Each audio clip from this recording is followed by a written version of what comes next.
क्या आप जानते हैं कि हमारे चारों ओर की दुनिया सिर्फ उतनी नहीं है जितनी हमें आँखों से दिखाई देती है। एक पूरी नई रहस्यमय दुनिया हमारे आसपास मौजूद है, जिसे केवल वैज्ञानिक सिद्धांतों और कल्पना से ही समझा जा सकता है। इसे हम क्वांटम मैकेनिक्स का संसार कहते हैं। तो आइए हम क्वांटम मैकेनिक्स के बारे में जानने का प्रयास करते हैं, जहां असंभव भी संभव लगता है। 1900 के आसपास वैज्ञानिकों को यह समझ में आने लगा था कि क्लासिकल मैकेनिक्स से हम ब्रह्मांड को पूरी तरह से नहीं समझ सकते। क्लासिकल मैकेनिक्स छोटे छोटे पार्टिकल जैसे इलेक्ट्रॉन और प्रोटॉन को नहीं समझ सकते, उनके बिहेवियर को समझाने में नाकाम है। मैक्स प्लांक ने 1900 के आसपास क्वांटा नाम की अवधारणा प्रस्तुत की और यहीं से क्वांटम मैकेनिक्स की शुरुआत थी। उसके बाद आइंस्टीन, बोर और हाइजेनबर्ग ने इस क्षेत्र में क्रांति ला दी। क्वांटम मैकेनिक्स की बातें बहुत अजीब सी हैं जो तर्क से परे मालूम पड़ती हैं, जैसे superposition principle.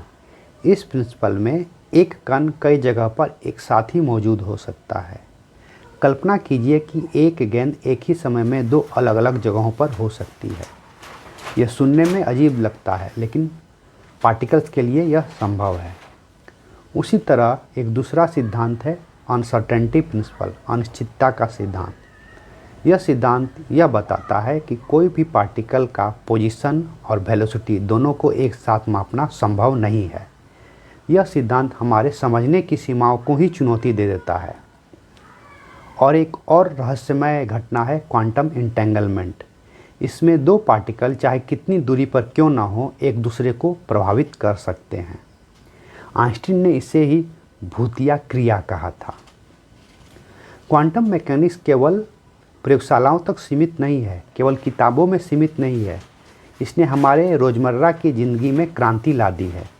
Quantum computer quantum mechanics पर ही चलता है। लेज़र तकनीक क्वांटम मैकेनिक्स के कारण ही है। सुपर कंडक्टर का इस्तेमाल जो है क्वांटम मैकेनिक्स के सिद्धांतों के आधार पर ही होता है। क्वांटम मैकेनिक्स केवल विज्ञान नहीं है, यह हमें ब्रह्मांड को देखने का एक नया जरिया देती है। यह हमें यह सवाल पूछने पर मजबूर करती है कि वास्तविकता क्या है। क्या हम जो देखते हैं वो सच में है?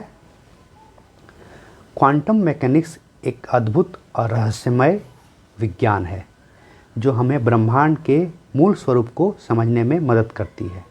यह हमें यह सिखाती है कि दुनिया हमारी समझ से परे हो सकती है। यदि आपको यह वीडियो अच्छा लगा तो शेयर करें और सब्सक्राइब करें। धन्यवाद।